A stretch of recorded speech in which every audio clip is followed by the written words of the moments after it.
Ele tem 60 mil apartamentos, 26 anos seguidos de aumento nos dividendos em dólares. Um verdadeiro monstro dos fundos imobiliários americanos. Hoje nós vamos conhecer o Essex Property Trust.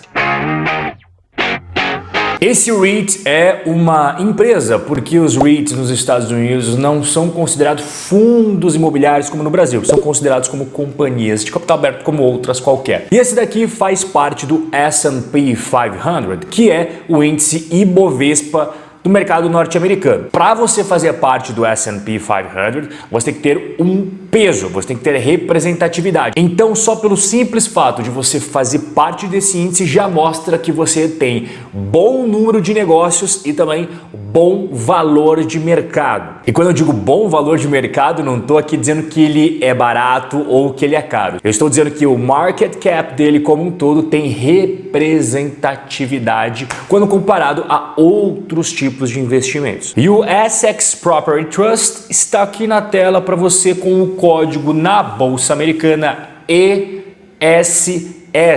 E esse REIT, ele constrói, mas também compra imóveis que já estão prontos. Ele também faz reconstruções e o gerenciamento. E as propriedades que ele foca são propriedades multifamily na costa oeste americana. Rob, o que é multifamily e o que é a costa oeste americana? Multifamily são imóveis como este que você está vendo em Redwood City, na Califórnia. Bom, aqui nós estamos vendo um exemplo número 2 de imóvel que também faz parte desse REIT. Esse já fica localizado em Seattle. Você percebe que este daqui, ele tem vários andares e cada andar tem mais de 1, 2, 3 apartamentos. Aqui é um terceiro exemplo, só para você entender bem o tipo de imóvel que nós estamos falando, fica em Santa Clara, na Califórnia, e em relação à costa oeste americana, é essa que está no mapa dentro do quadradinho que eu destaquei em amarelo. Então nós temos ali San Diego, Los Angeles, São Francisco, você vai subindo até chegar lá em cima na sede da nossa queridíssima Amazon, que é Seattle. Atualmente o Essex tem 250 propriedades dentro do REIT. E se você pegar todas as propriedades, você vai ver que são 60 mil apartamentos. E atualmente tem mais 6 imóveis que estão em fase de construção. Primeira coisa que eu quero destacar aqui é o retorno deste REIT de 1994, que foi quando ele abriu o capital na Bolsa Americana, até o anualizado de 2019. Ele gerou um retorno anualizado de 16,6%. $100 investidos lá em 94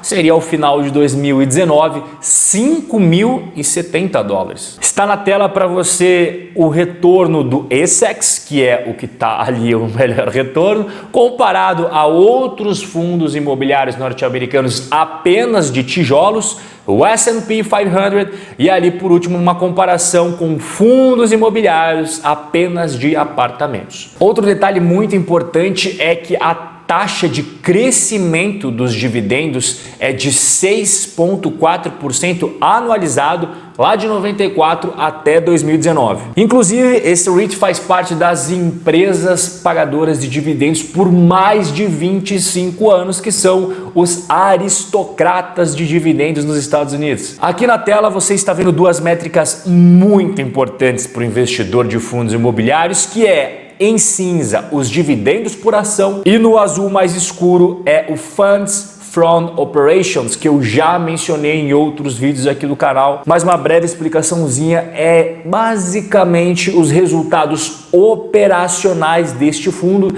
divididos pelo número total de ações que ele tem. E você percebe na tela que tanto os dividendos por ação quanto os resultados operacionais desse fundo vem crescendo ano após ano. Só que este REIT tem critérios para escolher imóveis. O primeiro critério é a população regional acima de 1 milhão de habitantes. Segundo ponto é o local onde o imóvel vai estar localizado tem que estar próximo a grandes empregadores, a grandes centros de trabalho. Terceiro ponto, ele foca na classe média ou média alta norte-americana. Quarto ponto é baixa disponibilidade de terrenos nas redondezas para evitar que concorrentes façam imóveis parecidos com o dele. Quinto ponto são locais em que existem barreiras de proteção ao crescimento, como por exemplo, algumas leis que impedem que alguns distritos se expandam, que algumas cidades se expandam mais dentro de certa área, dentro de certo perímetro. Basicamente são aqueles limites urbanos e outras proteções jurídicas que existem aí. E o último ponto, eles buscam imóveis que têm barreiras naturais no entorno, como por exemplo, tem montanhas em volta, fica muito difícil você construir um imóvel concorrente, ou tem rios em volta, fica muito difícil você construir. Mas por que eles escolheram exatamente a costa oeste norte-americana? Se você juntar o estado de Washington, lembrando que o estado de Washington não é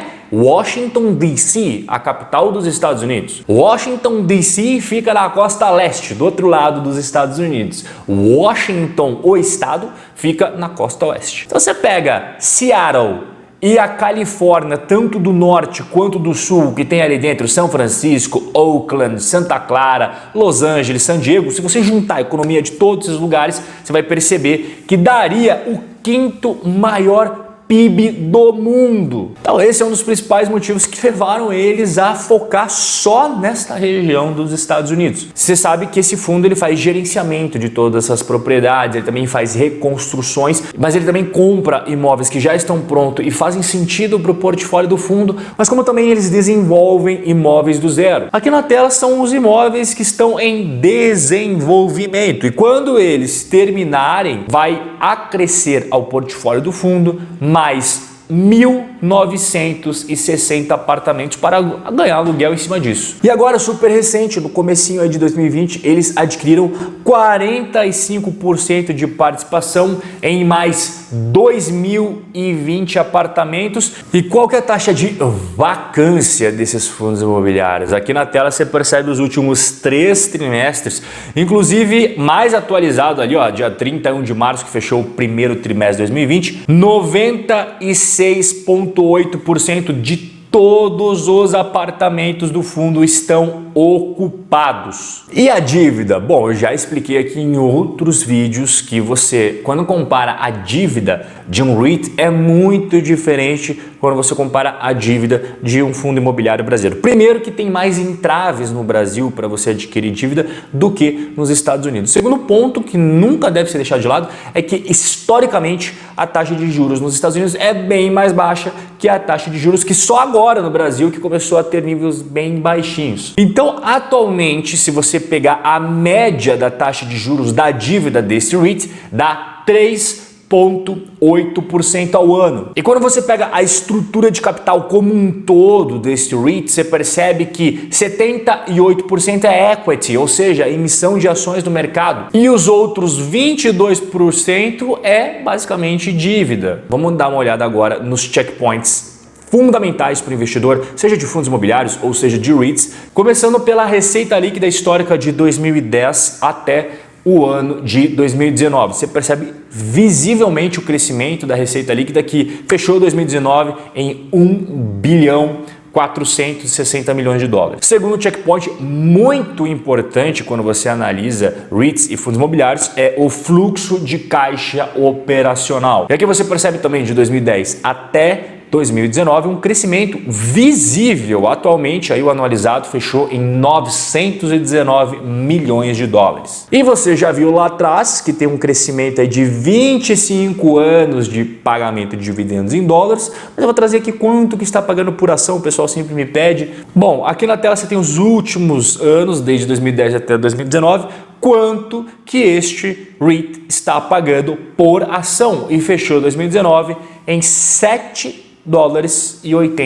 Estou postando conteúdos exclusivos que eu não posto aqui no YouTube, no meu Instagram e também no meu Telegram. E o link para os dois está aqui embaixo na descrição. Chegamos ao fim do nosso bate-papo de hoje sobre investimentos no exterior. Espero que você tenha gostado. Um forte abraço e até o nosso próximo encontro.